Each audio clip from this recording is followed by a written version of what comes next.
good? Yeah, we rolling. All right. Hey, Shabbat Shalom. Shabbat Shalom. First off, before we begin, we want to give all honor and glory to Yahweh, Ba'ashem, Yahweh Shai, Ba'ashem, Rakakwadash. We want to give double honor to our apostles, elders, and bishops, great millstone who rule well. And we also say peace and blessings to the Lord's elect. All right, we back out again out here on the highways and hedges, prophesying the downfall of America, which is also known as Babylon the Great. If you have ears to hear, according to the Holy Scriptures. All right, and we're going to start off with an article about the cyber attack. I believe it happened a couple days ago. A cyber attack on the world's biggest healthcare system. All right, you got that? All right, this says 2023 MSP threat report. It says it's no secret that managed service providers face unique cybersecurity challenges. But what matters is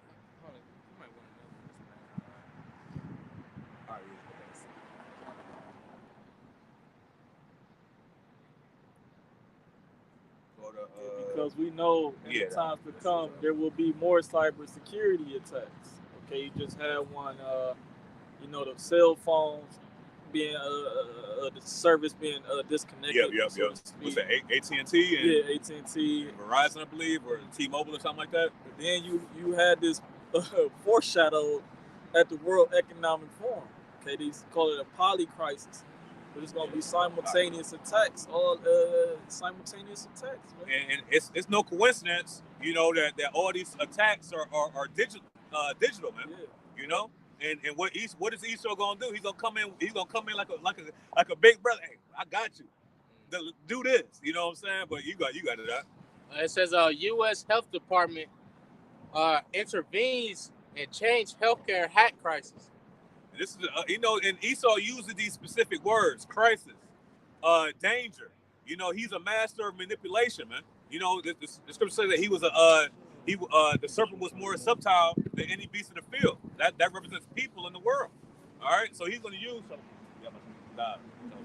he's going to use different fear tactics, right? Psyops to play in your mind, right? You got it out. It says federal government says it will consider accelerated Medicare payments on an individual basis. Individual basis relaxed prior to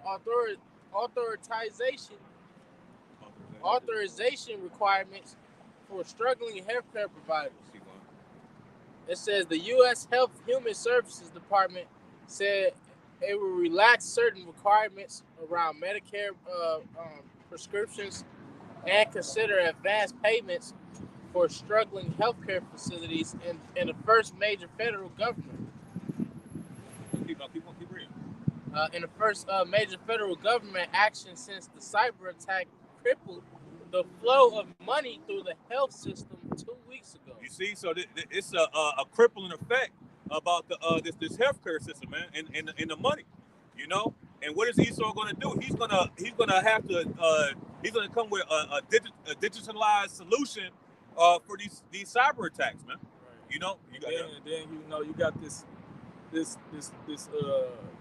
beef going on between America and Russia, in which America is pretty much going to blame this cyber attack that these own American Edomites are going to plan out on their own country. They're going to blame it on Russia, and we know that's going to bring in the peak of World War III. Because once these two nations get involved, Yahweh Shah returns, man. But before he returns, the Esau is going to have to put out a new system which is going to track and control everybody, man. Okay, to the point where, like the brother says, what the article said about convenience, or there was something like that, but it mentioned convenience, and that's how Esau deceives the people through convenience, man. Everything because these Americans, man, they lazy as shit, man. Okay, they go to work, they eat fast food 3-4 times a day. You see, they it's just they're fucking lazy, man, and they're gonna take that shit without a problem, man. Yeah. You get that. This is Genesis chapter 3, verse 1. Now the serpent was more subtle than any beast of the field which the Lord Yahweh had made. And he said unto the woman, Yea, have Yahweh said, Yea, shall not eat of every tree of the garden. And that's the point on that. You know what I'm saying? Because the scriptures liken men unto beasts.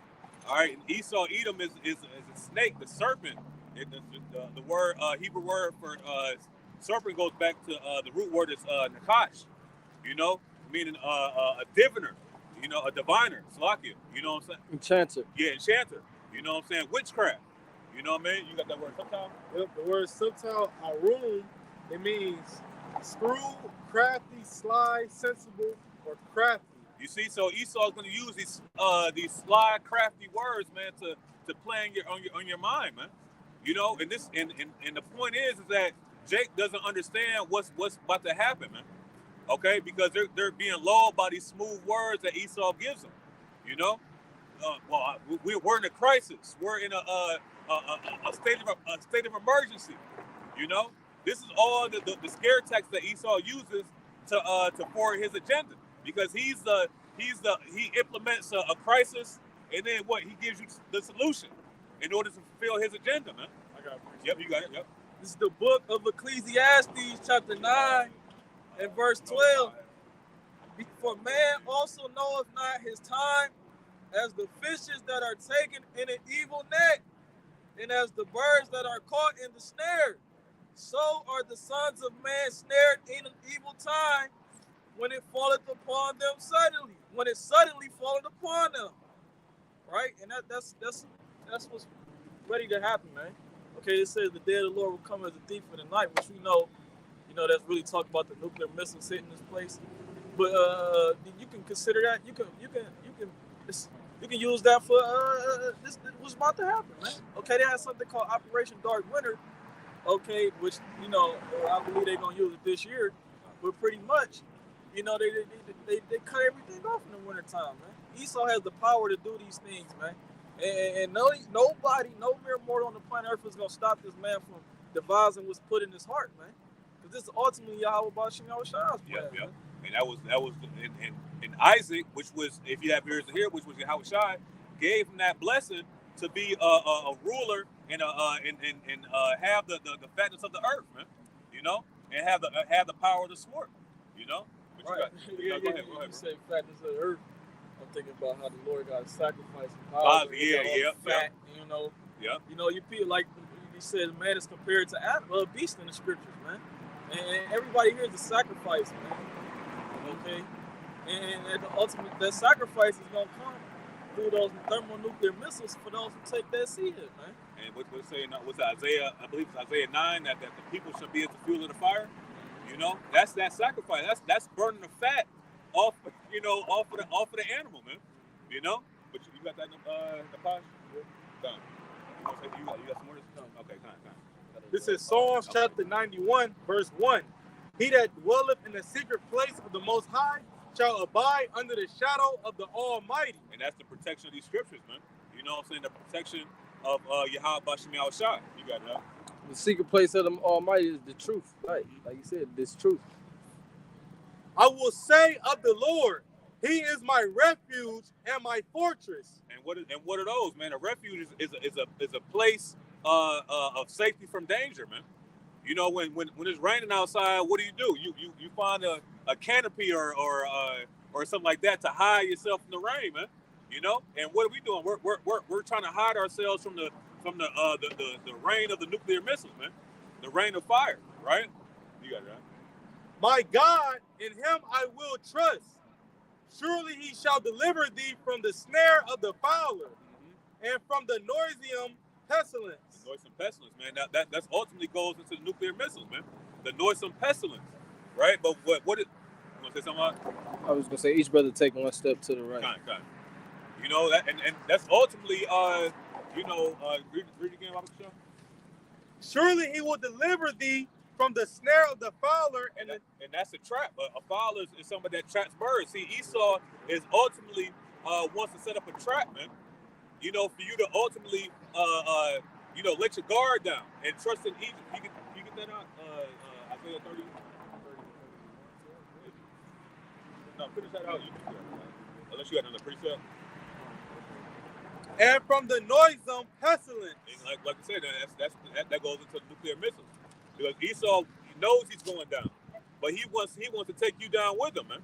You know, so Esau's going to use these smooth words because he knows that he had but a short time, and he's gonna bank on you, not understanding, not knowing, not doing your research. You know, trusting in oppression. You know, you got that. This is the book of Isaiah 33 in verse 1. Woe to them that go down to Egypt for help and stay on horses. Yep, and Egypt, this is spiritual Egypt right now, man. We're dealing with a spiritual pharaoh. You know, if you want to say like the elites that run this country, man, because Joe Biden ain't shit, man. You know, the real pharaoh of America is these elites in over in the Holy Land, man. You know, the ones that's running this country, right from behind the scenes. You know, it says that in Isaiah 14. Can you get that real quick? Isaiah 14. What's that? 12 or something? About the Lucifer. You're right, because the scriptures speak about in the end times. I think in the book of Revelation, it speaks about the kings of the earth. It uses that phrase, the kings of the earth. But in these times, in the end, you don't really have kings. You got prime ministers, you got presidents. Yep. Who is the kings of the earth? The kings of the earth is the top international banking families, the elites of Edom. Okay. Yep, the ones that you don't see. Right. You know, the ones that they call it hidden government. Yeah, exactly. Yep. Mm-hmm. You got that out. Right. Well, you got there's entities that control the so-called hidden government, like the Council of Foreign Relations. You see, which was set up by one of the Rockefellers, right? Which is a descendant of Esau, and also a close tie to the Rockefellers, right? You got that. This is the book of Isaiah chapter 14, verse 12. How art thou fallen from heaven, O Lucifer? See, Lucifer goes back to the meaning light bearer, because they have the wisdom on the left hand side. So how art thou fallen from heaven? Their place of power, their place of rulership. You know, Yahweh Shah said that he beheld Satan fall from the sky like lightning, man. That's how quick that this devil is going to go down, man. And this whole God-forsaken country, man, is going to go down with it. You got it, huh? It say, O Lucifer, son of the morning, how art thou cut down to the ground, which didst weaken the nations? What's that, bro? You can bring it back.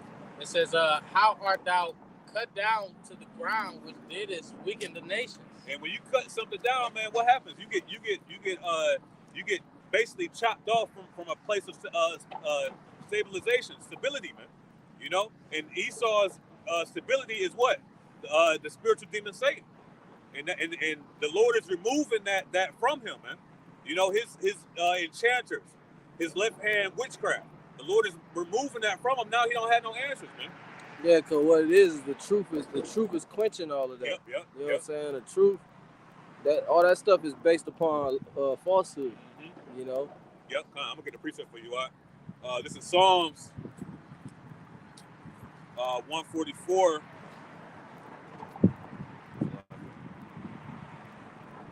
Psalms 144 and verse 7. Almost on the verse. I was on verse 5. It says, "Bow thy heavens, O Yahweh, and come down. Touch the mountains, and they shall smoke." You know, and these mountains represents the governments that the Lord has allowed to be set up, man. You know what I'm saying? It's beginning with Esau, Edom. He's the high mountain, like it says in Isaiah the 13th chapter. You know, it says, verse 6, "Cast forth lightning and scatter them. Shoot out thine arrows and destroy them." Yeah, the arrows is the nuclear missiles. Yep.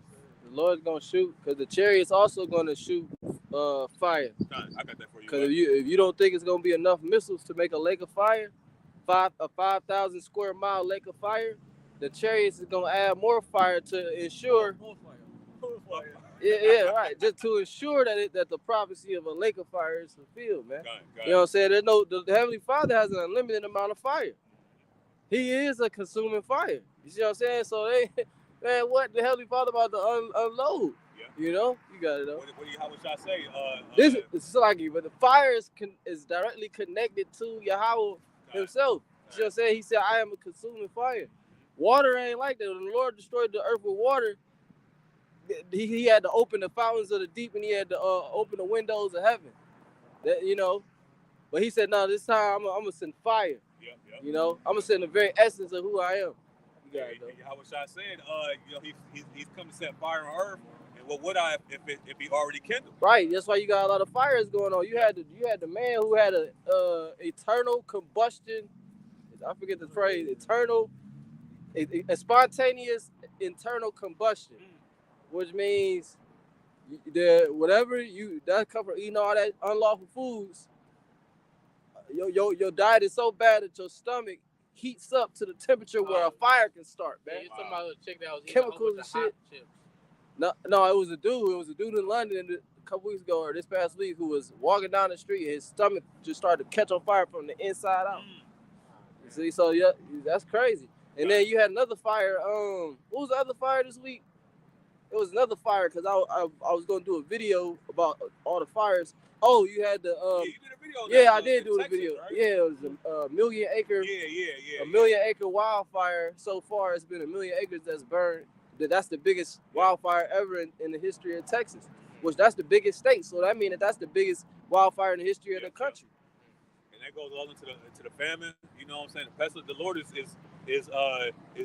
working the work. Right. You know what I'm saying? Right. And this is why he's bringing shameful spewing on your glory, Esau, because you're not set to be a ruler or a king of the nations, man, over the whole world. Well, you was, but just for a time. Yeah. Now your time is up. You was, but damn, homie. In high school, you was the man, homie. What the fuck happened to you?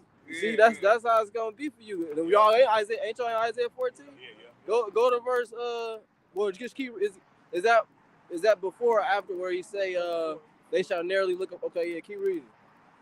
He say they shall narrowly look upon. How art thou cut down to the ground, which did as weaken the nations? Yeah, how did he weaken the nations? Through his weaponry, through his military might. It beginning with Alexander the Great. It said that he was swift like a leopard, conquering the earth in just 12 years. You see? Go ahead, Oa. It says, for thou hast said in thine heart, I will ascend into heaven. I will exalt my throne above the stars of Yahweh. Yeah, because why? Because ultimately that was his blessing given from Yahweh Shai in the form of Isaac, man. You know that the dew of heaven. It talks about that in the book of Obadiah, right? You got it, huh? I will sit also upon the mount of the congregation in the sides of the north. Yeah, which is North America. The congregation is the congregation of Israel. Right. Go ahead. I will ascend above the heights of the clouds. I will be like the Most High. Yeah, he fancies himself as the Most High. That's why you got the famous picture of Cedra Borgia, which is fancied as Jesus Christ, you know, which he is Jesus Christ, because the true Messiah, his name is Yahweh Shah Hamashiach, which really his name is Yahweh Shah. Hamashiach means the anointed. You know, Esau loves to portray himself as an idol, man. You know, what's that, Mount Rushmore? You know, carving the motherfuckers' faces in the sides of mountains and shit, man. You know, that's an ultimate form of pride, man. You know, to slaughter the Gadites, you know what I'm saying, and then carve their faces in mountains, man. You know? Yeah, they speak loftily concerning oppression. Yeah. They don't give a fuck. It says, they that see thee shall narrowly look upon thee and consider thee, saying, is this the man that made the earth to tremble? Right. And did shake kingdoms? Right. So he ruling now. It's because it's his time now. It wouldn't happen if he wasn't supposed to be in this position. He was supposed to be in this position, just like we were supposed to fall and be mortal. Yep. You know? So everything is the will of the Heavenly Father, Yahweh Shemiel Shah, but your time is up. And the Heavenly Father have set bounds that you cannot pass. Yep. And see, before you hit the boundary, the Lord is going to give you, because before you get to a cliff, if you're driving on the road, they're going to be what? Before you get to the cliff, there should be some signs. It's going to be some signs that say, cliff ahead, slow down, reduce speed. Might be some speed bumps. So you got signs that's letting you know you coming to your border, you coming to your boundary, man. And we are the signs. That's why you say, if brother gets Psalms 55, it say, we are the charmers, but you don't hearken to the voice of the charmers, charming never so wisely. Okay, because it's not your soul is not upright within you. You're not supposed to. I think is it Psalms 50 or Psalms 55? They talk about hearkening. Oh, Psalms 50. Try Psalms 50 and 3. 58 and 3. Finish it out wherever you at until they find that. All right, I got a precept. All right, go ahead. This is the book of Jeremiah, chapter 51, verse 25. It says, "Behold, I am against thee, O destroying mountain, saith the Lord, which destroyeth all the earth, and I will stretch out my hand upon thee, and roll thee down from the rocks, and will make thee a burnt mountain." You know, so the Lord is he's gonna make a burnt mountain. You know, the brother's been talking about this. You know, the sacrifice, or how the Lord is gonna treat this place, America, as a big giant. You know what I'm saying? Sacrificial animal, man. You know, the way it is gonna be burned. Well, what America is an altar, and he's gonna burn. He's gonna sacrifice these nations, which are the various different animals. He's gonna sacrifice them upon this altar, which is Basra, pursuant to Isaiah 63. You go back to where you was at before that. It's Isaiah 14, verse 16. It says, "They that see thee shall narrowly look upon thee, and consider thee, saying, Is this the man that made the earth to tremble, that did shake kingdoms?" Right. So people gonna look at you in the kingdom of heaven. They're not gonna be able to believe that you was doing what you was doing in the earth, because you're gonna look so weak, and you're gonna look so helpless. You know, because righteousness didn't reign in this world. You see, but in a world where righteousness reigns, you're gonna be weak, and you're gonna be, you know, the baser sort. That made the world as a wilderness and destroyed the cities thereof. Why? Because the scripture says that also in Jeremiah that Esau was a hammer of the earth, man. You know, so that hammer is what? When you think of a hammer and a nail, it's a continual pounding, man. So the Lord is going to remove that, man. You know.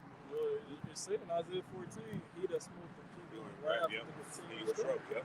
See, this man don't let up, man. Yeah, cause what else do a hammer do? That's it. That's it. Yeah. Only thing a hammer do is hit nails. I think one of the U.S. Army generals, he made an analogy like that. He said when you a hammer, all you know is.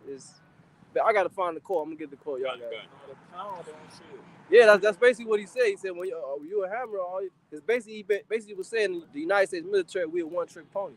That's all we know is smash and destroy. You know what I'm saying? That's why they've been at war for what, over 90% of the time. Right. They've been established. You know, because when you have an advantage, when you have a blessing, what do? You take advantage of that blessing. You know, and Esau's blessing was the blessing of the sword. You know, and we have the blessing of the spirit, the blessing of prayer. You know, the blessing of Yahweh Bashim Al-Shah, the spiritual things. You know? I got that precept dealing with how this is a sign. This is the book. Psalms 58 and 3. The wicked are estranged from the womb. They go astray as soon as they be born, speaking lies. Their poison is like the poison of a serpent. They are like the deaf adder which stoppeth her ear, which will not hearken to the voice of charmers, charming never so wisely. Okay, so like I found the quote. It's Abraham Maslow wrote in 1966, "If the only tool you have is a hammer, it is tempting to treat everything as if it were a nail." That's the United States, because that's all Esau was blessed with is the sword. You know, the hammer. That's why the scriptures, like the brothers quoted, the scriptures call him the hammer of the earth. But y'all got it. Yeah, kind of. Because Yahweh Shai told Peter, you about what if you use the sword, you're gonna die by the sword, man. And this is what Esau's stupid ass don't understand. Because ultimately it was set up for him to be a brute, a cave beast, man. A hunter, right? Esau was a cunning hunter, right? A tempter. What's that? He was also a tempter. A tempter. Kind. Esau placed here to tempt his brother Jacob, also. Because he the physical counterpart of the spiritual demon Satan. Got it. What's that? Satan is the tempter. Esau put all these, that's why scriptures talk about him being a false accuser. He tempts you to go off before the Lord. Why you think he put these various celebrities and false idols in front of our people to lead you in ways of destruction? Because Esau, his job is to not only destroy the planet Earth, but his job is to attempt to destroy Jacob, the nation of Israel, and their soul. Got it. Yeah. This is Matthew chapter 26, verse 52. Then said Yahushua unto him, put up again thy sword into his place. For all they that take the sword shall perish with the sword. Yep. So all those that take the sword shall perish with the sword, man. And this is what Esau, ultimately has been set up for failure, man. This is how cold Yahweh Shemashai is, man. So all those that take the sword is going to perish with the sword, man. And ultimately Esau is the Lord's sword. And he's in what is it? He get that in Psalms, the 7th chapter. So Yahweh Shemashai said, all they that take the sword shall perish with the sword. But then you said, which is true, that Esau is the Most High sword. So the Most High gonna do away with his. He gonna do away with his sword. Show you the Most High not a carnal individual, man. That's why it's gonna be peace, no war. Exactly right. The kingdom of heaven is not gonna be a kingdom of us constantly slaughtering the nation. We're gonna have more babies being born so we can slaughter them. That's not the kingdom of heaven, man. The kingdom of heaven is gonna be a kingdom of no wars, of abundant joy for the nation of Israel. You know what I'm saying? And the nations are gonna have joy because they're gonna have quality of life, the quality of life that the Heavenly Father intended, which is the law, statutes, and commandments governing the earth. You're not gonna have to worry about your woman stepping out on you, and if she do, she's gonna get what the fuck she deserves. I'll just real quick. This is Psalms chapter 7 and verse 15. It says, he made a pit and digged it, and has fallen into the ditch which he made. His mischief shall return upon his own head, and his violent dealing shall come down upon his own pate. So that's Esau getting the blessing with the sword, him utilizing that blessing, which is a sword, and him ultimately being taken down by the sword, because his own people are going to turn against him. Like it says in Revelation, I believe it's the 17th chapter, that the beast shall hate the whore and burn them with fire. So ultimately Babylon the Great will be destroyed with fire, man. From his own people, man. And once again, the sword is Esau is he belongs unto the Lord. So the Lord he gonna do whatever he want to do with the sword. Then he can put it away, man. That's why I say in Isaiah 10 talk about the dark saying about the axe. The axe, there's no power in the axe. The power is in the one that swing it. Yeah. So the Most High is the one that's swinging you, Esau, to do what you do, and he gonna take the power from the so-called white man, man. Because like you understand it, believe it or not, he's the one that's ruling the world. Okay, and the scripture say that the earth was given into the hand of the wicked. Well, you can determine who run the world by who put sanctions on who. Right. Yeah. Who's like you said, dishing out punishment, right. Like you in high school. Yeah. People with attention and shit. Right. That's gonna pretty much make the student worse, man. Right. And this is what the Lord's he's using you to piss off the Russians more and more each day, because the Russians are putting law that you can't be no more over there. You see, and as well as another nation. Ghana. Yep, Ghana made the same law. So these nations are bucking up against you, Esau. But the weak say I'm strong. Yeah, because they're seeing, and it's kind of beautiful. The reason why they bucking up, and we get the scriptures, is because they seeing that the way following this way is not profitable. They seeing that this way don't lead to life. and then the Lord's about to bring in a way of life and establish that. So it's a beautiful lesson being learned even for the heathen. Go ahead. I'm gonna go back to Isaiah chapter 14, verse 17, finishing out. Let me get this preaching because the brother had made a point. This is Daniel chapter 7 and verse 20. It says, "And the 10 horns that were in his head, and of the other which came up, and before whom 3 fell, even of that horn that had eyes, and a mouth that spake very great things, whose look was more stout than his fellows." Like that's what the brother's going into, man. He's the American Edomite believes that he's more prestigious than all the other Edomites, man, because the Russians ain't nothing but Edomites. You know what I'm saying? These Europeans ain't nothing but Edomites. You know, the Spaniards ain't nothing but Edomites. You know, America was set up. They just think they're invincible. Yeah, exactly. You know, and that's why ultimately they're gonna hate the whore, man. They're gonna hate America, you know. But you got it out. Revelation 6 and 4. All right, this is book of. I got it right here. This is Revelation chapter 6 and verse 4. It says, "And there went out another horse that was red, and power was given to him that sat thereon to take peace from the earth." That red horse, that's Esau Edom. Red because his blood showed forth through his skin. That's why his name is called Esau, which in the Hebrew is Aisha or Aishashua, which means wasted away his heat. Because he didn't have no melanin. They are the elder in England brought it out this week. They are melanemic. They are a melanemic people. We're melanated and they're melanemic. But even if you're melanemic, so to speak, you can still be an Israelite. So you can't get caught up on them terms. Because even if you're melanemic, you got so-called white skin, you can still be an Israelite. You think she a Jade? Who? The lady that was saying Jane, whatever. If she ain't doing it as a gimmick to get money, then yeah, she a Jake. I think she a Jake. Yeah, because she been doing that for years, talking like that for years. Bro, since like the 70s, bro. That's what I'm saying. Yeah. And they say that power. Unless she just got some ride, some Jake ride, and never. Once you go black, you never go back. I'm telling you, do something to your mind. You start to advocate for the whole race. These niggas aren't that bad. That's probably how the niggas got free out them chains. Shit. The damn white woman started to advocate for you. You know, you just need to let them go. God. Esau saying, you know what, woman? Right. They probably right. No, I'm just having fun. Go ahead. That was right. God. I'm gonna bring it back. This is Revelation 6 verse 4. Mm-hmm. It says, "And there went out another horse that was red, and power was given to him that sat thereon." That's a good point. The Lord said power was given to you, man. You ain't take the power unto yourself. Because it say we might have to read Isaiah 10, because when they talk about the Acts think that he did it on his own. It say that the Acts say he said, "I have done it by my strength." But the Lord set you up. Just like the Lord set us up when we was up, and the Lord put us down when we down.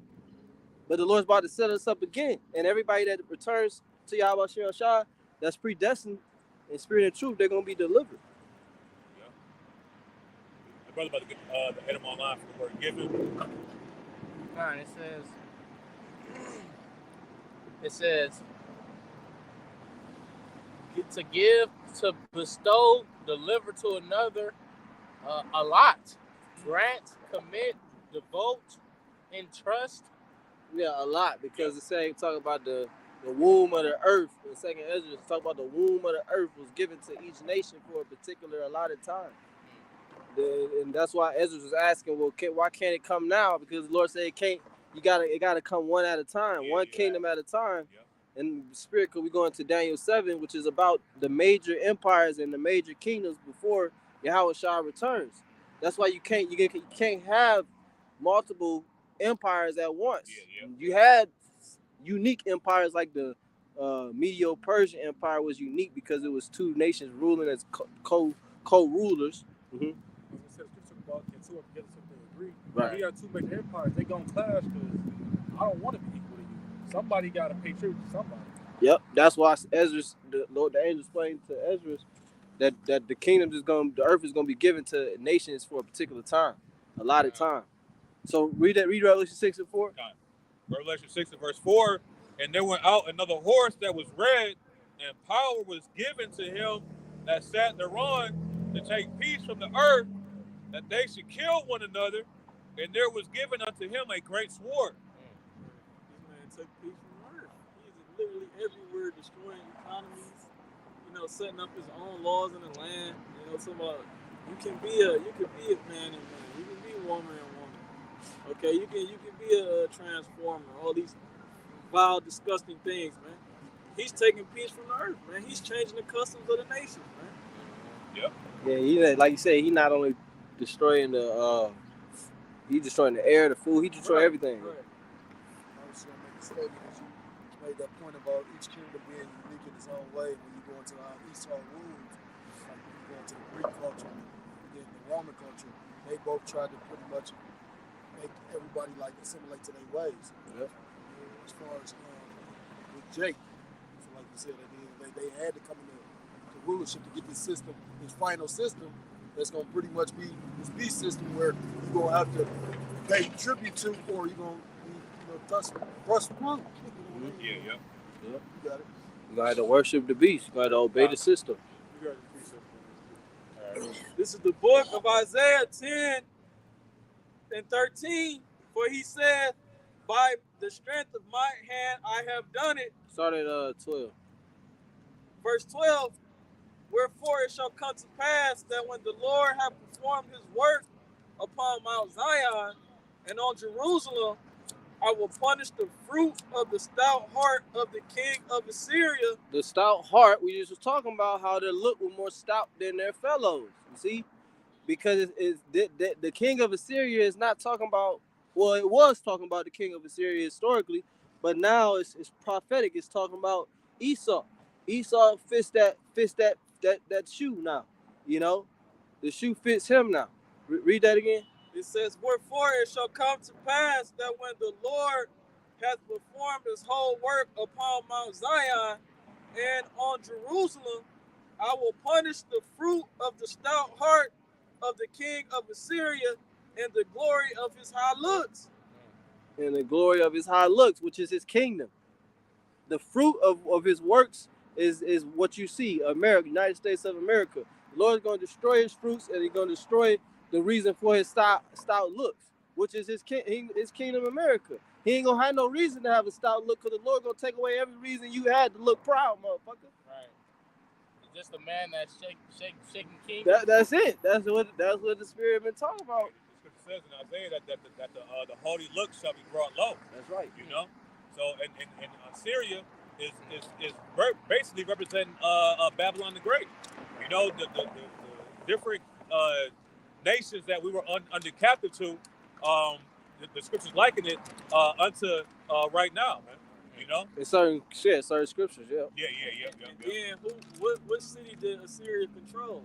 Where was the capital of the Assyrian Empire? It was Nineveh. It was Nineveh. And we know the apostles born apostle Ramlah, they've been going into how Nineveh is going to suffer, America's going to suffer the same judgment as Nineveh, which is, typical downfall, but this one is going to be burned with thermonuclear missiles. Yeah, because Nineveh was supposed to be destroyed at a certain time, and then it wasn't. In Jonah's lifetime, I don't think it was destroyed, but then during the time, I believe, was it Nahum? Okay, Tobit. Yeah, right, Tobit. Right, yeah, Tobit was around. Basically, later on, maybe. As a matter of fact, search on Google. How long was Nineveh destroyed after Jonah? How long was Nineveh destroyed after Jonah? Because the thing about America is it's going to be destroyed also, but you had times where people thought America was going to be destroyed, and it wasn't. Like the year 2000, they called it the year 2000 doctrine, which they're not going off about what happened with the year 2000 thing. Plus, that was what all the teachers was teaching at that time. Right. Anybody who's a teacher now, if they was a teacher back then, they was teaching that. You see what I'm saying? So all the elders was teaching that back then, and the scriptures speak about there will be a day where you would desire to see the day of the Lord and shall not see it. But I thought of that because y'all liking this place, the scriptures liking this place unto Nineveh. So though it tarry, wait for it, it will surely come. It will not tarry. Just because we thought it was going to come in 2000, Lord didn't do it in 2000. He had to wait. And it's spirit too, because this whole eclipse It's supposed to Oh, pass like 7 cities that named Con. Nineveh. Yeah, one of the cities is named Nineveh Yeah. that the eclipse is I gonna thought it was pass 7. over. I thought it was 7. Oh, it's seven Yeah, cities yeah, named yeah. Nineveh. Yep. So, oh man, so yeah, this is the place that's gonna be destroyed. But let's keep going to Isaiah 10. It says, somebody grab Isaiah 10. I got you. It's Isaiah 10. So like, And verse 13, it says, "For he saith, by the strength of my hand I have done it, and by my wisdom, for I am prudent, and I have removed the bounds of the people, and have robbed their treasures, and I have put down the inhabitants like a valiant man." right, basically, he basically said, I robbed everybody, I took everybody's shit, so I'm obviously the wisest person on the earth. I'm obviously the strongest person on the earth. I done robbed everyone.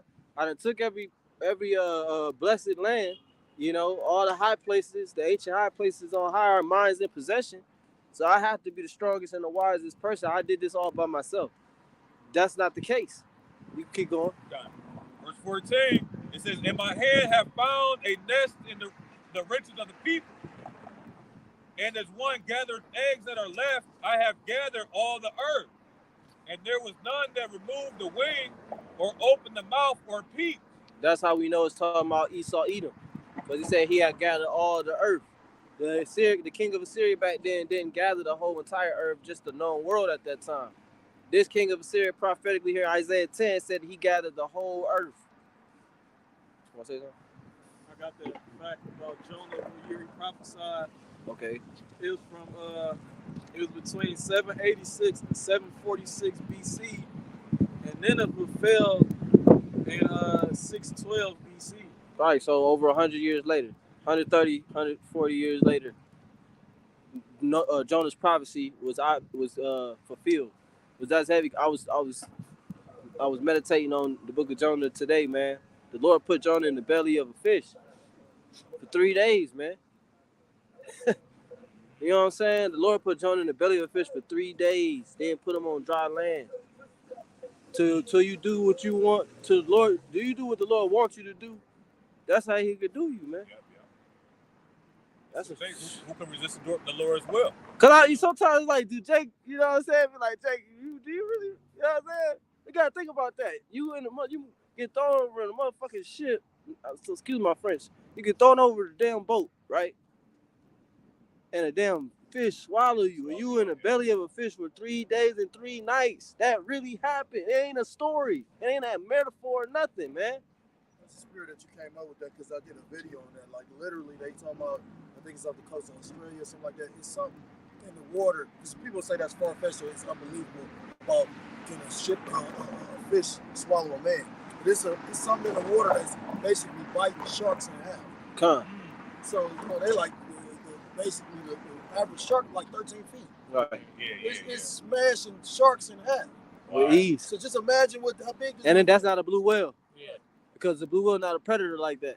Scriptures talk about Leviathan too, so yeah. Right. But it was a YouTube video of somebody actually getting swallowed by a whale, man. The Edomite. Yep. In a canoe? On a Kayak? Like kayak. Yeah. Yeah, so, but that, I was just thinking, man, that's heavy, bro. Like, that really happened, bro. That really happened, bro. So this is who we dealing with. If you ain't doing what the Lord wants you to do, he gonna set your ass straight. Yep. You like the show Beyond Scared Straight. I know Jonah was fearful as I don't know what after that whole experience, bro.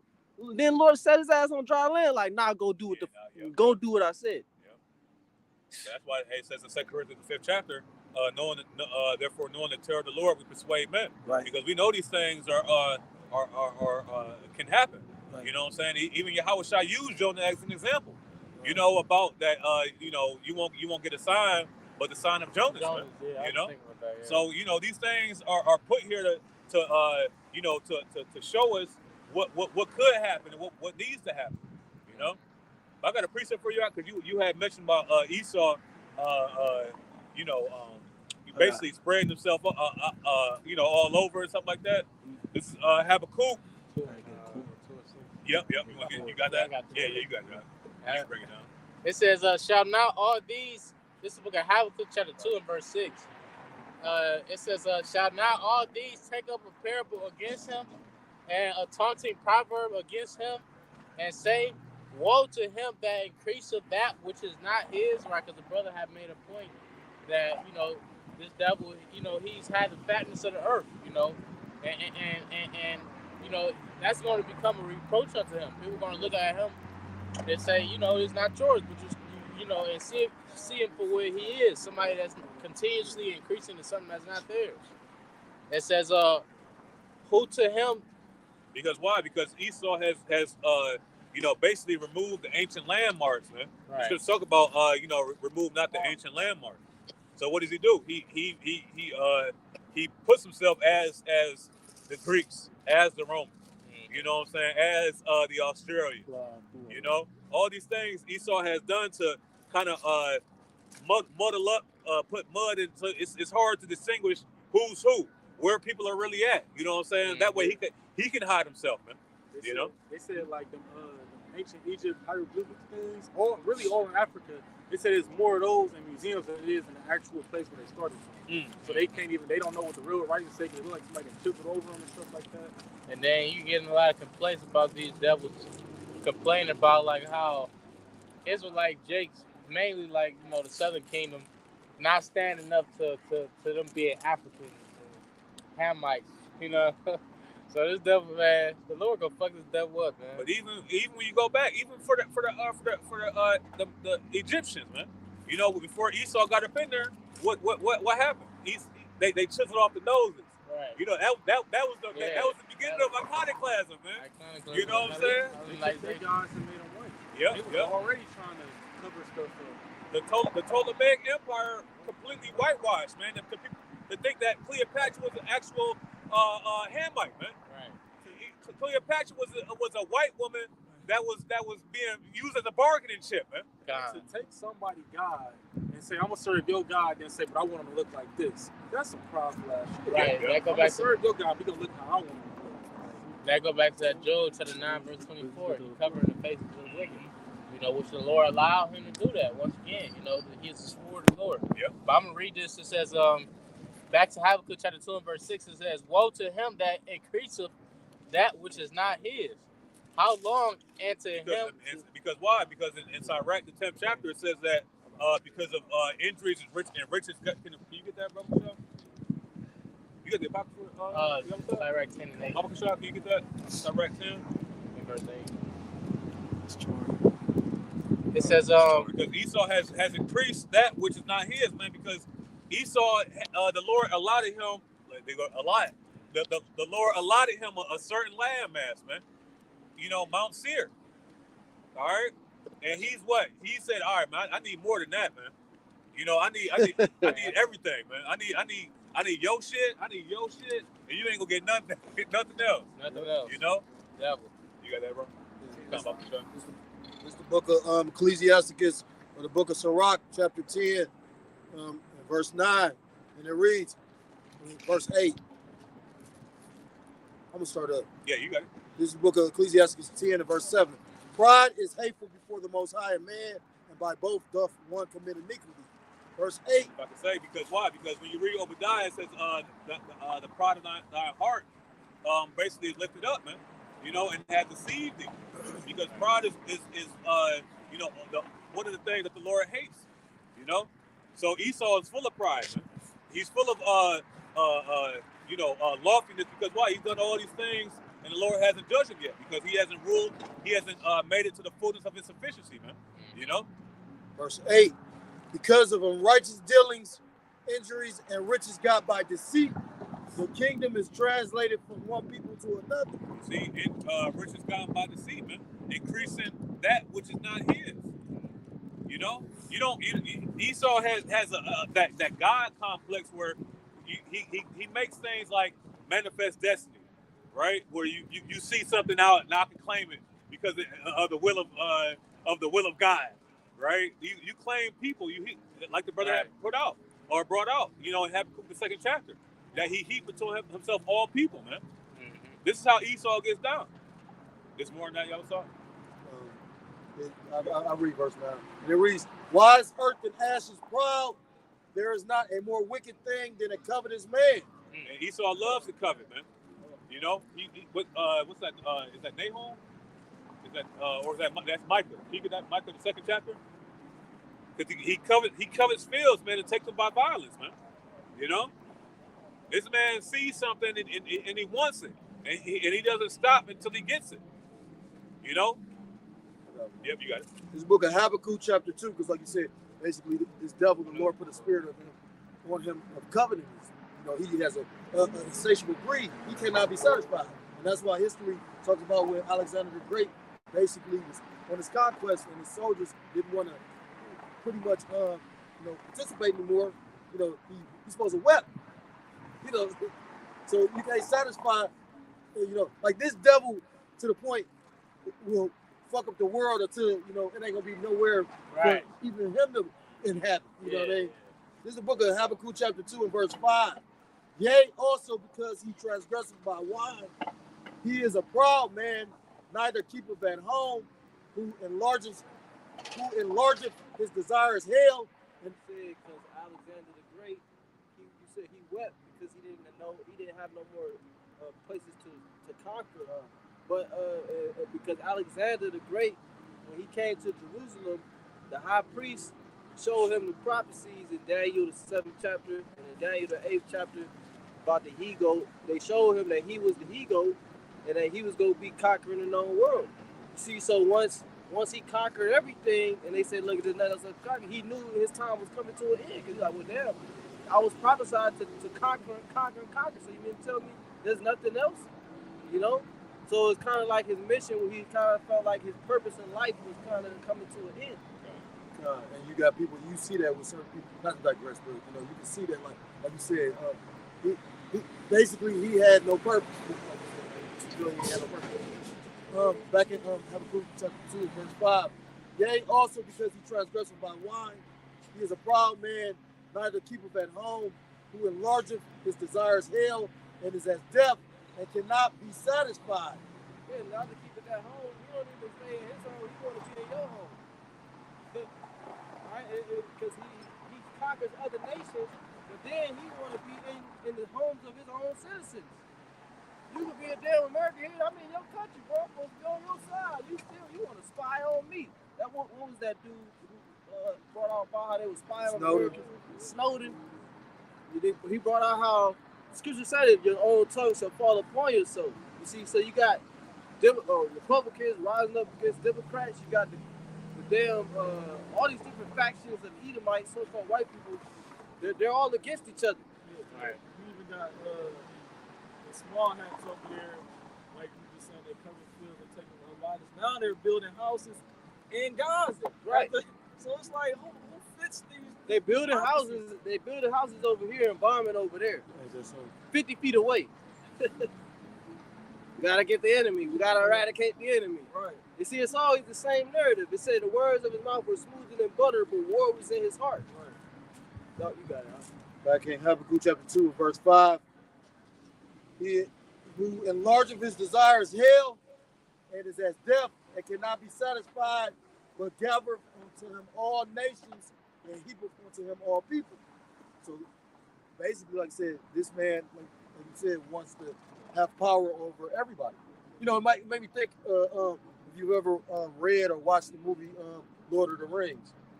And, you know, like I pretty much said, you know, we're going to all have a ring, you know, and we all going to have power. But secretly, you know, he had a ring that was going to rule over all the rings. And that's what this devil do. Like, he pretty much say, come to America, you know, we all equal. You know what I mean? But at the same time, you over everybody. Fucking devil. You got it. Follow our way, follow the image of the beast, and you'll be good, they said. See? But now, get Jeremiah 50. Because now the nations are mad. Is that 50 or 51? Jeremiah 51 said, Babylon had been a golden cup in the Lord Yahweh Ba'asham Yahushua's hand, and you made all the nations drunken, man. You even made your own, like I said, your own citizens. See, it don't stop with just you trying to dumb down the other people. If you one thing, you dumbing down all the heathen, but keeping your people on a high level. Your thing is just dumb down everybody. Just make everybody stupid. Make everybody self-destructive. And so I can have the earth to myself. I can have all the resources to myself. Have niggas drinking what's it called? from the movie Idiocracy. Oh, Have people drinking whatever the Rogaine. That was being the plans and It shit. It basically was Gatorade. It basically was like Gatorade, but nobody was drinking water. Like it was 200 years in the future, nobody was drinking water because they thought that was dumb. They said water. Why would you drink? You mean the stuff that's in the toilets? That's what they said in the movie. You see, to show you, if you was to allow this man to have the earth in the palm of his hand, what he'll do with it. The scriptures say a wild man have a care for his beasts. Yeah. The men of the nations of the earth are beasts. You supposed to, you know, the scriptures speak about how wisdom is going to be for the welfare of the people, of the earth. You got it, dog. Kind of. Hold on. It's the book of Jeremiah, chapter 51. The point is verse 7.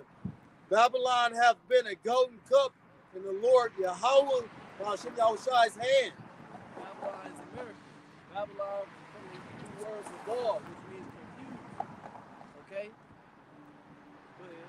That made all the earth drunken. That's through his philosophy, through his wine. And it said in Habakkuk 2 and 5, it talk about the wine. That's how the nation became drunken, through his philosophy. It says, the nations have drunken of her wine, therefore the nations are mad. See, therefore the nations are mad, meaning bugged out out of their mind, but also they're upset because they're seeing that the following the image of the beast, it ain't what it cracked up to be. That's why you got Sweden that just joined NATO. Yeah. And like you said, Esau, you all over the place. Your kingdom is really a shit show, man. You know, because the Lord have set that division. Get Mark 3 real quick, 23. The Lord have really set that division in your house now. You see. So Sweden, a nation who was politically neutral for over 200 years, they were politically and militarily neutral for over 200 years, Sweden. Which Sweden is the richest country, if I'm not mistaken, of all the Edomite countries. It's either Sweden or Switzerland. Those are the two richest. Matter of fact, is it Sweden who got all the microchips? Yes. Yes, I think Sweden. Switzerland. Switzerland, okay, well, yeah, but Sweden got Sweden yeah. and Switzerland. yeah, no, there's two. I think they're two different countries. But they both very rich Edomite countries. You gotta have a lot of money to live in them countries like that. That median wealth is very high. Yeah, they're right, brother. Said like their prisons like hotels. See, what y'all got? I got a precept for you. This is the point. This is Revelation chapter 17. The point is verse 2, but I'm going to start at verse 1. It says, and there came one of 7 angels which had the 7 vials and talked with me, saying unto me, come hither, I will show thee the judgment of the great whore that sitteth upon many waters, with whom the kings Great whore that sitteth upon many waters is America. Verse 2, it says, with whom the kings of the earth have committed fornication. And the many waters also represent the nations. I'll tell you that in the same chapter. Read verse 15. And verse 15, and he said unto me, the waters which thou sawest where the whore sitteth are peoples and multitudes and nations and tongues. So the waters where the whore sitteth upon many waters, it represent many nations, kindreds, and tongues. We read the same thing in Habakkuk 2. It say he put unto himself all people. So the scripture's gonna word it, phrase it differently, but it's all talking about the same prophetic place, which is Mystery Babylon the Great. But if your eyes are open to see that America is Babylon the Great, guess what? It's not a mystery to you. Which means you should probably do something about it. You should probably repent, come back to Yahweh Shemel and Shai. That shows you that America is really ruling the world, because he's, the whore is sitting upon all the waters, like the brother had broke down. You know, the waters represent the peoples, man, the nations, right? It says, verse 2, Revelation 17 and verse 2, it says, with whom the kings of the earth have committed fornication, and the inhabitants of the earth have been made drunk with the wine of her fornication. Yeah, because y'all follow the ways of America. That's you committed fornication. The kings of the earth committed fornication with America, doing business with America. But in order to do business with America, well, you got to promote this, or you gotta set up this military base here, or we got to get X amount of resources for X amount of years. So you basically, these kings of the earth, they basically are all sellouts. They all sold out their people and their nation, their customs and their language, and their basically their customs, I should say, their customs, and their people. They sell that. They sell out for America. It's at the expense of destroying their own people, man. Even Vladimir Zelensky, whatever his name is, Ukraine's president, they do pretty much destroying the people over there, man. Ukraine is getting slaughtered by Russia, but Zelensky's getting made rich, and he don't care because he's committing fornication. Because in the midst of that, what is going on over there in Ukraine? Well, America is buying property over there, and they're setting up BlackRock and all these other types of corporations. Yeah, that's why America is even sending, read that Mark 3, because America is now sending aid to Gaza. But I thought America was supposed to be on Israel's side. Yeah. I'm confused. It's supposed to be building a pier or something like that. Yeah, well, that's why they want them out of there. The Gaza. That was a softball.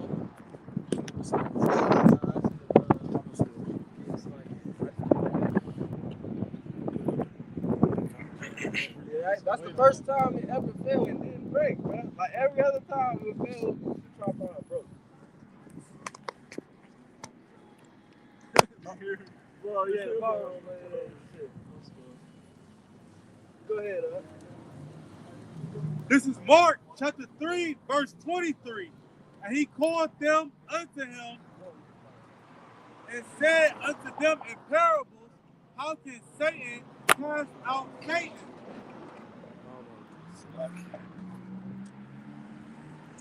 And if a kingdom be divided against itself, that kingdom cannot stand.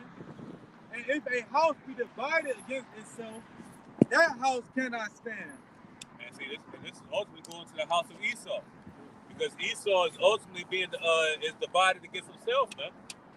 These nations are the alliance, right? The NATO, EU, they're all, they make it seem like, all right, well, we all in agreement, but behind closed doors, you got nations defecting from the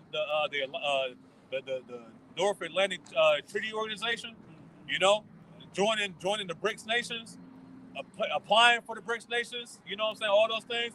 This is Esau being against Esau, man. That's a prophecy. What's that? Isaiah 19. That the Egyptians shall fight against the Egyptians. Yeah, because you cannot be in unison and be based upon lies.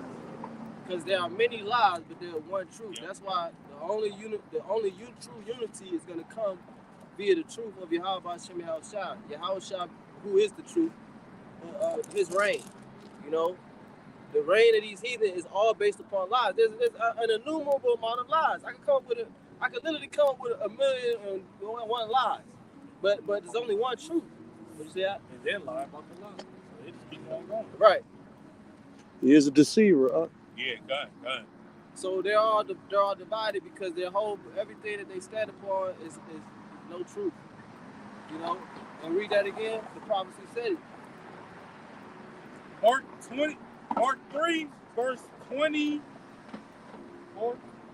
And if a kingdom be divided against itself, the kingdom cannot stand. The word divided goes to be divided into parties. So you got the Democratic Party, you got the Republican Party. Then they saying that MSNBC said that America could be a dictatorship when Trump get back in there. If Trump get back in there, they said Trump could basically suspend the Constitution, which is Constitution business. So I don't know what these people talking about. I thought a couple years ago they gave power to the WHO. They said they was giving power to the WHO on March or whatever. Well, the Constitution. I mean, like pretty much like, for instance, like if you get locked up, it's certain things by law. Right. Like you got speedy trials and shit like that. During that whole COVID thing, that fucked everything up. So it was all changed back then. You gotta realize, like, that's why you got motherfuckers that was in the county. Like when I was locked up, they had people in the county pretty much ain't still fighting their cases for like 2 years. You know what I mean? Like, and like I say, your case has a certain amount of time to be, tried, you convicted and all that, or they gotta throw that shit out. So like I say, they doing pretty much whatever the fuck they want now. Well, I believe it goes into a right to due process. Right. You know what I'm saying? So you can't just have people sitting in jail waiting, you know what I'm saying, for what's that? No, you can't just have people waiting, sitting in jail, because Esau knows that people can't afford, you know what I'm saying, to keep hiring lawyers and all that, attorneys and all that stuff like that, man. So they draw out the process until you run out of money, and then people just say, fuck it, man, you know? I got one. This book Isaiah chapter 14 and verse 17. It says, I'm gonna start at verse 16. I'm gonna read through it. The point is 17. It says, "They that see thee shall narrowly look upon thee, and consider thee, saying, is this the man that made the earth tremble and did shake kingdoms, that made the world as a wilderness and destroyed the cities thereof, that opened not the house of the prisoners." Right, and that's a part of this devil's merchandise as well, just keeping all these jakes and you know what I'm saying, in some type of constraint. Well, that's talking about him having us here in America. Because Jeremiah 50, we go to Jeremiah 50:33, because it say that they held them captive and they refused to let them go. See, he opened out the house of his prisoners, because get Isaiah 42:22. Because America is a gigantic prison. That's why he gonna come down with martial law. Martial mean what? I'm gonna search. Y'all read the precepts. I gotta search. I'm gonna search the definition of martial. I think it go back to military. Yeah. Jeremiah 50 and verse 33. It says, "Thus saith the Lord Yahweh Bashem Yahshua of hosts, the children of Israel and the children of Judah were oppressed together. And all that took them captives held them fast. They refused to let them go." They refused to let us go. They're not going to give you reparations. They're not going to give you reparations. You know, they're not gonna Becky. They're not gonna let you go back, because first of all, Jake don't know what country Africa to go back to. She ready to They talk about go back to Africa, or we should all go back to. Jake, you don't even know what country. You can't even connect yourself to a nation. How do we know? Because we used to try. That's how we found the truth. You know, the word martial, it means warlike or pertaining to war. So America is a gigantic prison, and it's going to come to a point of martial law, which is military law, which means the Constitution is definitely suspended under military law. It's military law, so military rules. If a general or somebody gives you a command, you disobey the command, fire at will. That's how it's gonna be going down out here. And all that protesting, marching in the street, twerking on police cars, that shit gonna be over with, man. That's the spirit that you're going into this, because like I said, I was listening to the brother Bakar Moth and his brother, Aran, and is going into how New York pretty much let loose the National Guard. Con. Right. And pretty much he was like, it's smooth how they did that shit too, because they using right. It's the perfect scapegoat. Matter of fact, I'm gonna look up the word scapegoat. You can read that again and break it down. Okay. This is Jeremiah 50 and verse 33. It says, "Thus saith the Lord of hosts, the children of Israel and the children of Judah were oppressed together. All that took them captives held them fast. They refused to let them go." You know, and the children of Israel represents the northern kingdom, and the children of Judah represents the southern kingdom, man. Okay, and the only time that they were captive together, the first time was in Egypt, and then the only other time was in Babylon the Great right now, man. Okay, via the transatlantic slave trade for the southern kingdom, and the northern kingdom that was already over here. Yeah, I broke it down. Is that up? Okay. And the northern kingdom that was already over here, being oppressed, and being taken captive, what's that? 14, around the 1400s. 1492. Yeah, 1492. Then you had Judah in 1524. 1524. Yep. God. It's a scapegoat, a person who is blamed for the wrongdoings, mistakes, or faults of others, especially for reasons of expediency. And the word expediency, haste or caution. So basically, a scapegoat, somebody you blame just real quick, just somebody hurt me, blame somebody. We blame you. It's your fault. The immigrants, 20 million, or they say 20 million within Joe Biden's term, or I forget the number. But so many hundreds of thousands of immigrants have come in, or millions of immigrants have come in under Joe Biden's term. It's the perfect scapegoat or blame person for Trump to come in and say we gotta do what we gotta do because of all these damn immigrants. If I can add, you made me think of something. Because like I said, I can't remember how they worded it, but remember Trump was talking about implementing like a tracking system for the immigrants. Yeah, for the immigrants.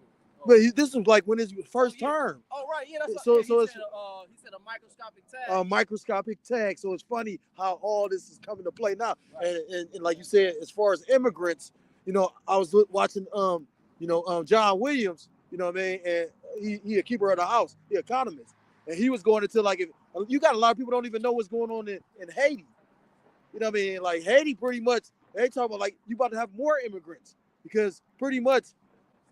The criminals is running Haiti. So you got all the Haitians that's pretty much the regular citizens trying to flee. They talking about like pretty much they done broke out all the prisoners in the jails and they just like so what's happening in Haiti is pretty much about to be the foreshadowing of America, or America's gonna be foreshadowing Haiti rather. You got it. This book of 2 Corinthians chapter 2 and verse 11. It says, lest Satan should get an advantage of us, for we are not ignorant of his devices. Right, so like the brother Baquan Mob experienced mentioned him, because I was watching one of his videos too, and he was saying how, we probably watched the same video, but he was saying Esau do things with events. He always has to have a scapegoat. Go back to the word scapegoat. He always has to have a reason. Well, this is why we have this law, because this event happened, and it made us change. 9/11 happened, and it made us change how we view airport security. So we had to install TSA, we had to install the Department of Homeland Security, They institute different laws and legislations or snares or traps or plans because or as a result of these events. And most of the time these events are not authentic events. Right. They're actually staged events. Okay? Where you have crisis actors and the whole nine. But this is Jeremiah 51, verse 14. Yahweh by Hashem Yahweh of hosts have sworn by himself, saying, surely I will fill thee with men as with caterpillars, and they shall lift up a shout against thee. You see, so the Most High, Yahweh by Hashem is filling America with men. He's filling this place with men. That's all, because all the migrants that's coming in is men. It's not women and children. The majority of them is men. Military age man. Right, military. Well, shit, any man is a military age man. Unless he's about 80 years old or 8 years old, he a military. If you 12, you military age man. So that's all that's coming in here. And they sent him to Chicago. And if a brother could bring up an article about NYC, how they got National Guards in the subways now. Why do you think they got National Guard? The New York City subway is already sketchy. You know what I'm saying? Now you add 2 million immigrants. It's probably all type of madness crime been going down on there, man. You got something like? Yeah, this is the book of Revelation, chapter 12 and verse 10. It says, and I heard a loud voice saying in heaven, now has come salvation and strength and the kingdom of our power and the power of his Mashiach. For the accuser of our brethren is cast down. In the scriptures, in this verse called the devil, the accuser of the brethren, because like the brother had mentioned, he always needs a scapegoat. He always needs a way out. Bear the sins. Yeah, someone to bear. Right? Because scapegoat really go back to the law. On the Day of Atonement, you would sacrifice one goat, and one goat you would be a scapegoat. You would let it go into the wilderness. And that goat that went into the wilderness would bear the sins of the people. So that's what modern scapegoat is, somebody who you put all the blame on. And it's looking like we said, they're going to use the immigrant situation to do it. And we're not, you read 2 Corinthians 2:11, that we're not ignorant of Satan's devices, right? Yeah. Because Esau with the 2020, what happened in 2020? The juicy, the beat, the illness, and then they brought in different laws and legislation They also changed the economy. Right. It changed businesses. It changed shit. They gave a bunch of people loans, and now they going to jail for it. You see, all that came out of that major event, which was the CV-19. And now I was watching, I was reading on the peoplesvoice.tv, this website. They were saying how information is being revealed on how the elites, they pretty much patent and set up that whole scheme with CV-19 back in 2015. Yeah, it was already patented. Yeah, I saw that. Yeah, so Yeah, you got it though. Got it. Well, it was on the Lysol. It's on Lysol. Right. The actual sickness, the actual, the actual, it's been around since the 70s. It's just a cough. It's just a cold. It's a common cold, but it was a different STRAIN. It makes you question if the heads or the higher ups in that company Lysol was in on. You know what I mean? Like I mean, but you got it. I got an article too since you said get one. You could read it. You could read it. Come on with the article. Yeah, go ahead. Okay, so you said something about what's going on in New York. This is ABC 7 says National Guard, State Troopers, MTA police deployed in New York City subways. National Guard, State Troopers. The National Guard is like the militia for every state. That's like that state's personal army or military. Says New York City, New York Governor Kathy Hochul has ordered hundreds of National Guard members, MTA police, and state police to the subway systems after a series of recent high-profile crimes. Hochul. High-profile crimes. What type of? I mean, I ain't heard nothing. Well, they probably talking about whatever little shit the immigrants doing, Right. and I'm sure there's a lot of stuff going on. Yeah, it is. But what I'm saying, they try to make it seem like it was a threat on a high-profile individual, Right. or something like that. Right. But that's not what it is. It's the chaos that's being caused and the influx of men being brought in this country. It ain't an influx of food being brought in. Right. It ain't an influx of crops being planted. But it's an influx of people, an influx of stomachs though. Says that includes deploying 750 National Guard members, 250 New York State and MTA officers to flood the subway system. The NYPD is also ramping up more bag checks to 136 stations, covering nearly 1/3 of the system, and they will have 94 bag screening teams. MTA Chair Jano Lieber said the National Guard is only in big stations to start. Insisting operations will expand to other stations. And what does the word start go back into? Just the beginning. You know what I'm saying? It's going to be more extreme measures being carried out as time goes on, man. Because certain things are going to happen. Esau is going to stage certain events that all of a sudden now the National Guard has to be fully implemented. You know? Says for more than 2 decades, they have been a constant but desperate presence.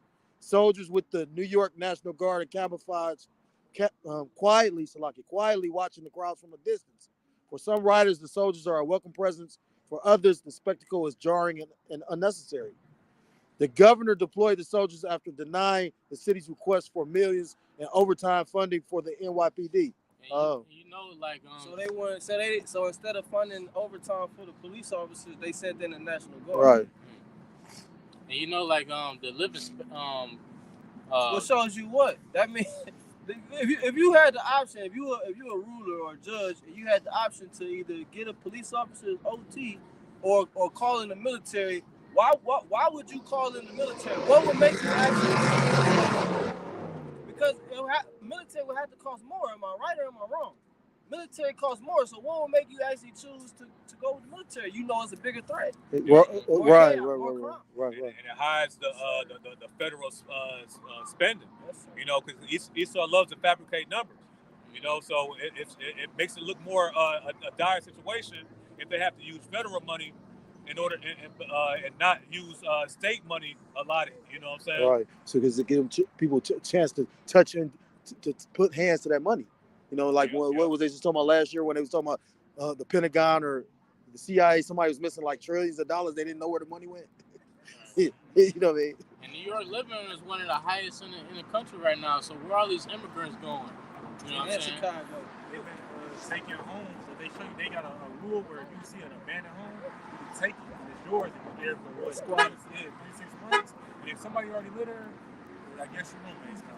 They also have been basically transforming schools into apartment buildings. Yep, they showed that. I think it was in Chicago.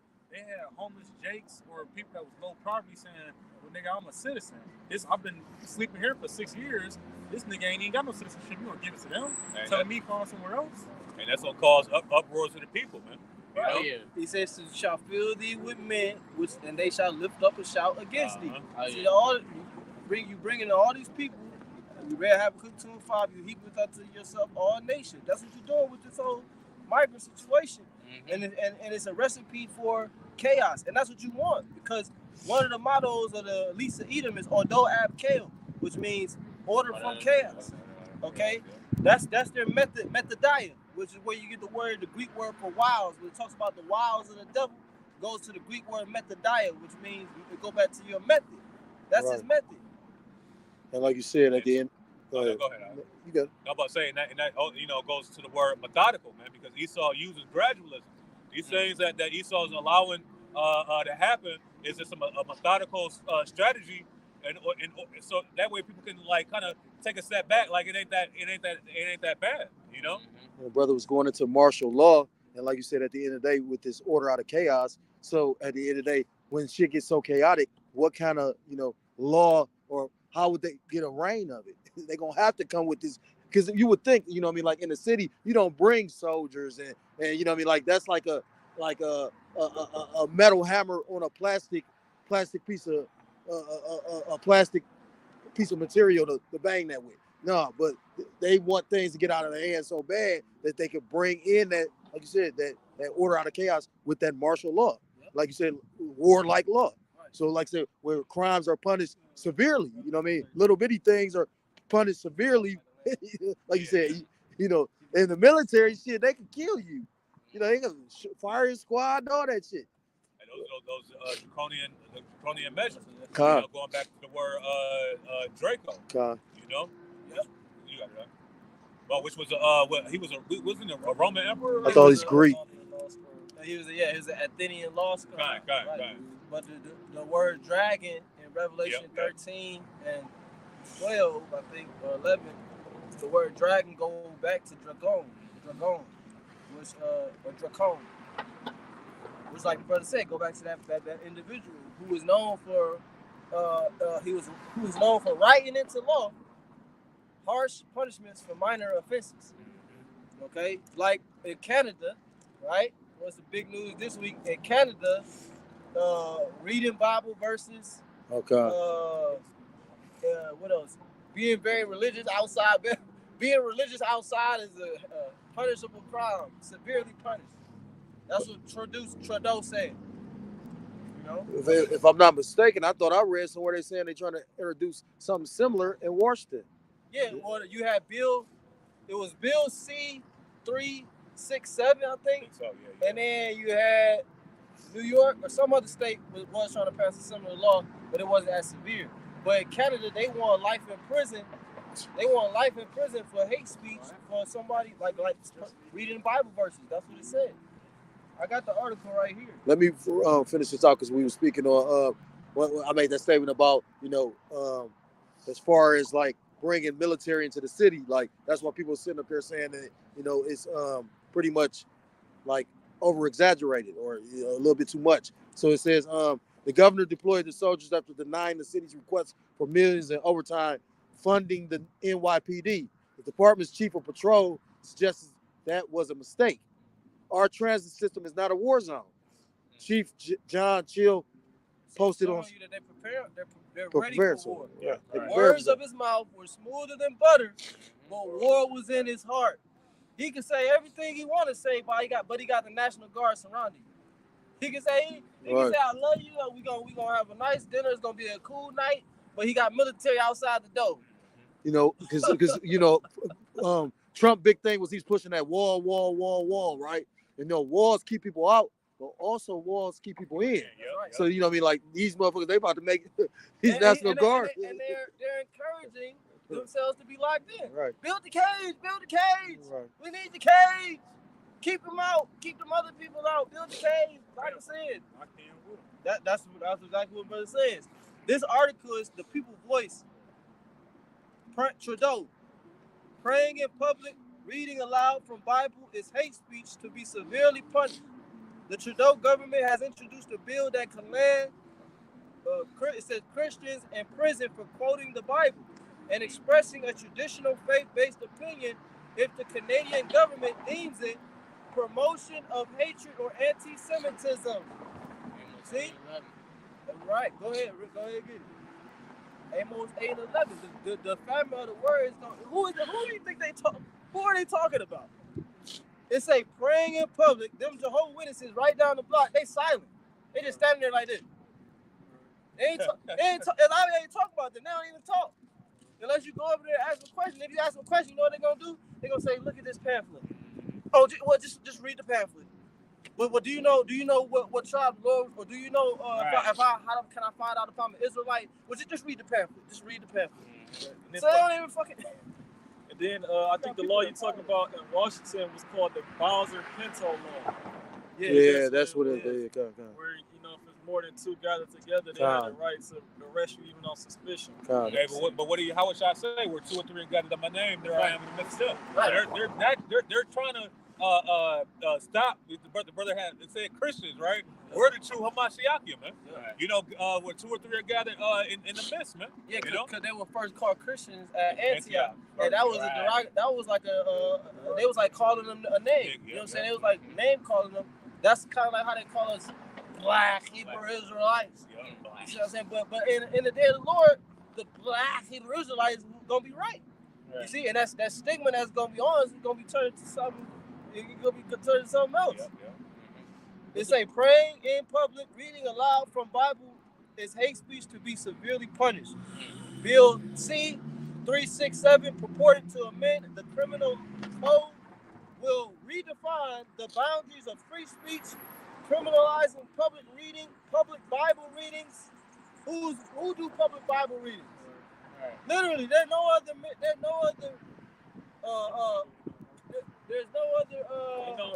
people on earth. Yeah, European evangelists out there. Denomination, that's what I'm looking for. There's no denomination on earth that does that except for the Hebrew Israelites, man. Right. God on the highways and byways. Right. Stan, hey, where you European Christians at, man? You know, why are you not out here with your making an microphone uproar? and your Jesus loves everybody sign? Y'all done fell off, man. Ever since the apostles came out here, you've been seeing less and less of that. Right, you talk about what you Christians like to use is as a defense for why you don't go out there for the gospel is love your enemies too. No, that enemy is talking about your fellow Israelite. The Lord said, "Who will rise up for me against the evildoers?" Right. So we ain't trying to hear that, man. Right. It says criminalizing public Bible readings, prayers, and other expressions of Christian teaching. This move by Trudeau's liberal government, this is a real article here, right? So the days are upon us. That's why Lord, Brother Cahoe, Isaiah 55:6. The Lord said to seek him while he may be found. Call ye upon him while he is near. This gospel is time sensitive. No, the warning is time sensitive. You only get the warning up until whatever they was warning you about come. Once it come. There's no more warning.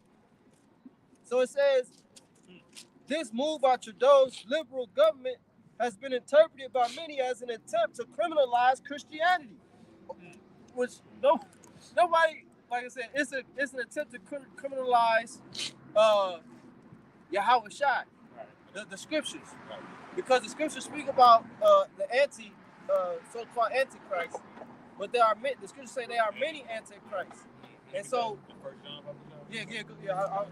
Okay, do you know where it's at? 1 John 2 and 20. It's 1 John chapter 2.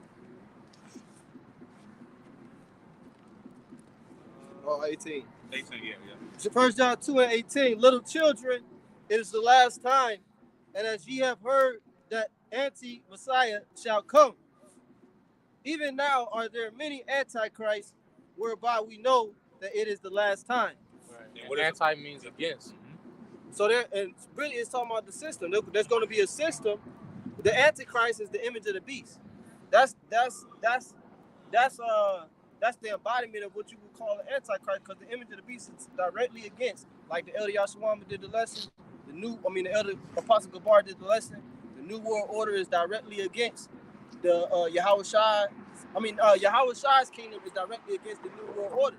Reason being is because the image of the beast, that's an anti-Christ spirit. Yep. And so what you're seeing with these laws from in Canada with Bill C-367, that's an anti-Christ law.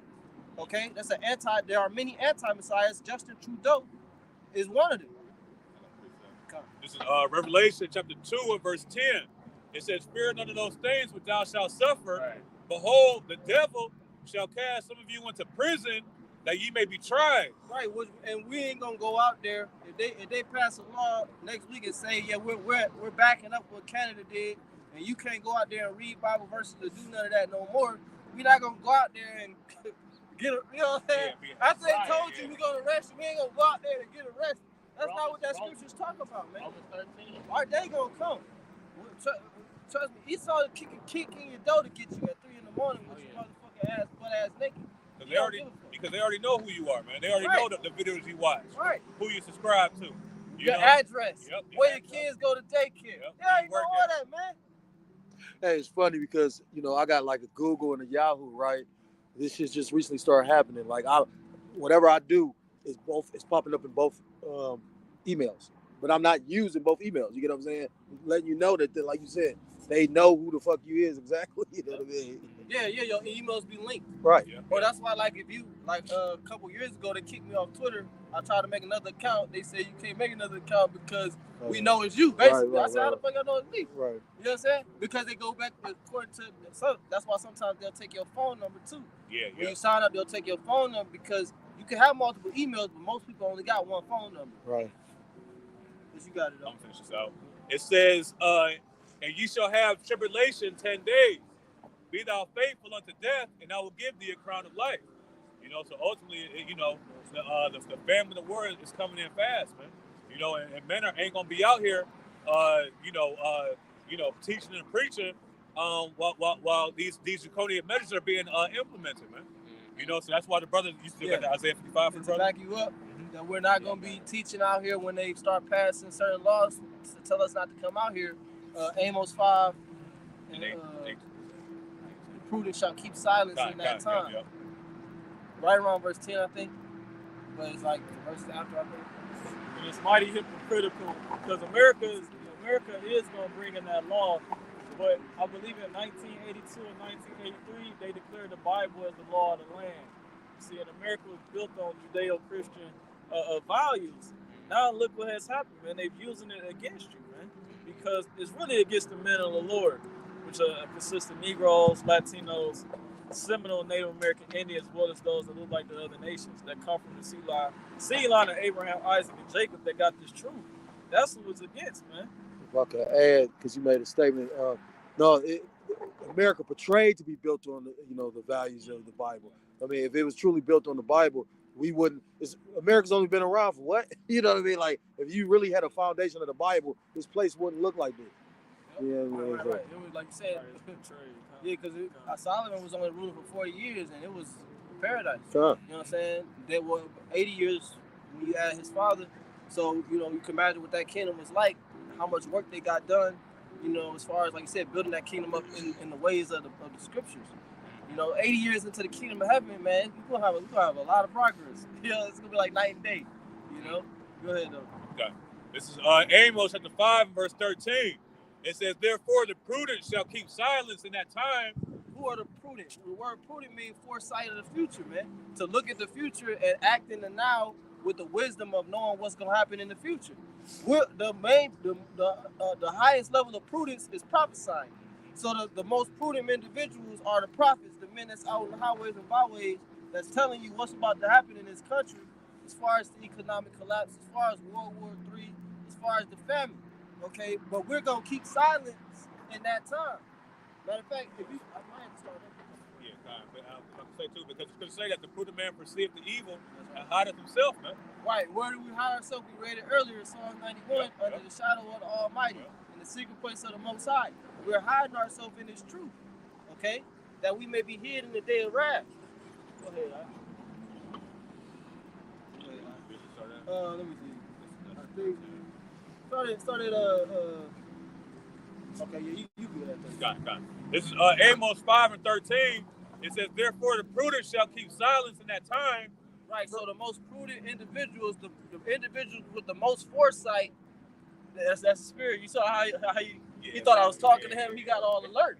But that's how you supposed to be though. Like, he thought I was talking to him. He like, what? But you see, with the prudent, the most foresightful individuals are gonna be silent in that day. The ones who know what's happening, why everything is going down, and what's gonna happen next, they ain't gonna be saying shit. Cause imagine if here it is, chaos in the streets. You know, you got a large group of people, 200 people over here at the courthouse or at the marketplace. They all talking to each other, trying to figure out is it Russia, trying to figure out is it China. And then here you come walking up. Hey, y'all, I know exactly what's about to happen. The Bible will say this and the woo. Man, them people gonna swarm you. They gonna turn you in. They gonna look at you. You may think it may be like, oh, they're gonna love you, but it's gonna come into a thing where you're gonna be looked at as, how the fuck you know all this? You know what I'm saying? You're gonna make yourself a target. Basically, that's what I'm trying to say. You want to be under the radar. You don't want people to know, oh, yeah, that's the dude who know all the secrets. You know what I'm saying? We gonna be blended. We gonna be where we at. Yeah. Wherever the Lord have us at, Lord willing, we'll be safe. And by safe, I mean we'll still be enduring until the end. Okay? Because if I'm beheaded, that's still safe. If I endure until the end. You got it, bro. This is Amos 5:13. It says, therefore the prudent shall keep silence in that time, for it is an evil time. And evil, that's the point. Yeah, kind. That's why we ain't gonna be out here putting ourselves out there. And the word evil is a compound word, meaning a bad time. You know, so like the brother said, we ain't gonna be out here, man. Like being over righteous, man. We're out here for an appointed time. Right. We're not gonna be out there like HOI at the Capitol. At the Capitol, talking about you. Yeah, man. We ain't doing no goofy shit like that. You bring it out. It said it's an evil time. It said Ephesians 5. See that you walk circumspectly, not as fools, redeeming the time because the days are evil. We ain't gonna be out here setting up a sign when all hell done broke loose and martial law done kicked off and they got tanks rolling down the street and we setting up. We ain't gonna be doing that. We'll let you other camps fulfill that idiotic lie. Right. This is book of Ezekiel chapter 3, verse 26.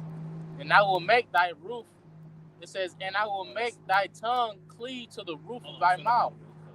I started verse 24, 25. Yeah, we're going to end with that. Yeah, start verse 25. Because there is going to come a time where the ministry, YouTube is going to get scraped of all the videos of the MOTB, of all the GMS videos.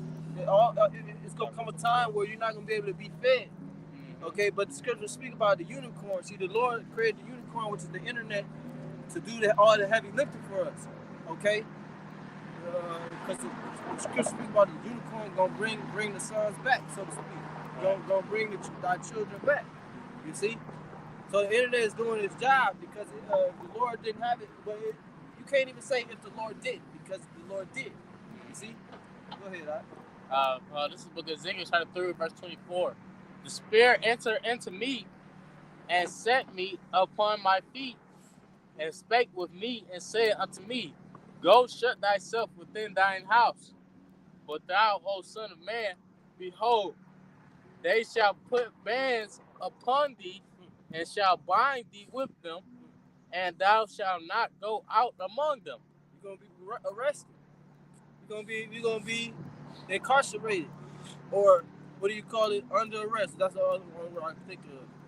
You said they're going to put bands on him. Detained, that's the word. You detained. They put bands on him and you detained. Right. About it. And that's why I say Revelation 2 and 10. You know what I'm saying? For 10 days. Which is, we don't know how long. It's not a literal 10 days because you have laws set up where they could lock you up for an indefinite. Especially when the Constitution goes out the window, man. Especially when it's terrorism involved, or you're charged. You're being charged with domestic terror, any type of terrorism. You don't have to. They don't even have to give you a trial. What's the word that go when you go against the government? Treason. You can get charged with treason, and treason is punishable by death. Right. And this is That's why the disciples, all 12 disciples, got put to death. Yep, They yep. was charged with treason of the Roman Empire.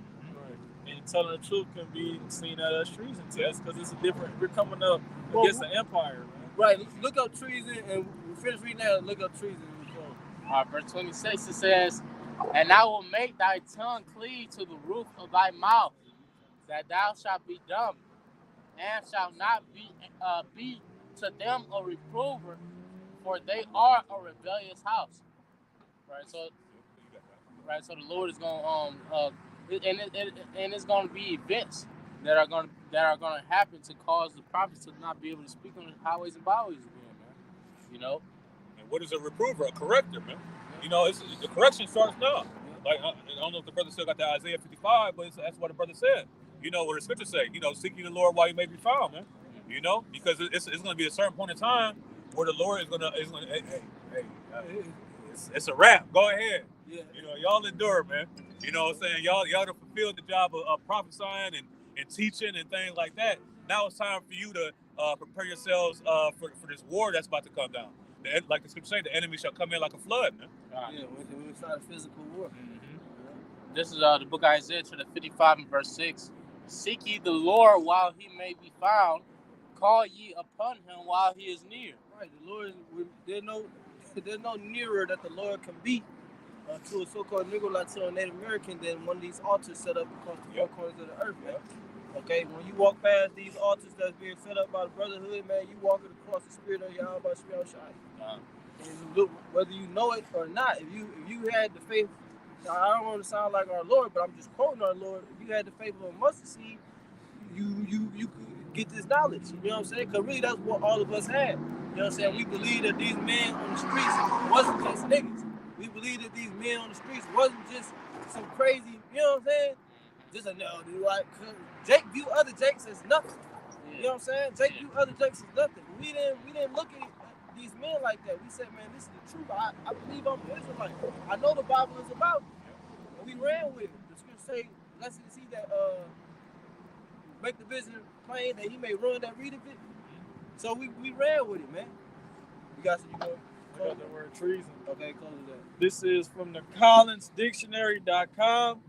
It says treason is the crime of betraying your country for Yeah, we betraying America. See, we was raised American, we was raised Gentiles in the flesh. You see? Just like Apostle Paul was a Roman citizen. Right. Right. Cornelius was raised a Roman citizen. Right. And if I could say, this isn't our country, man. We are prisoners of war. Yep. Our country is the land of Israel.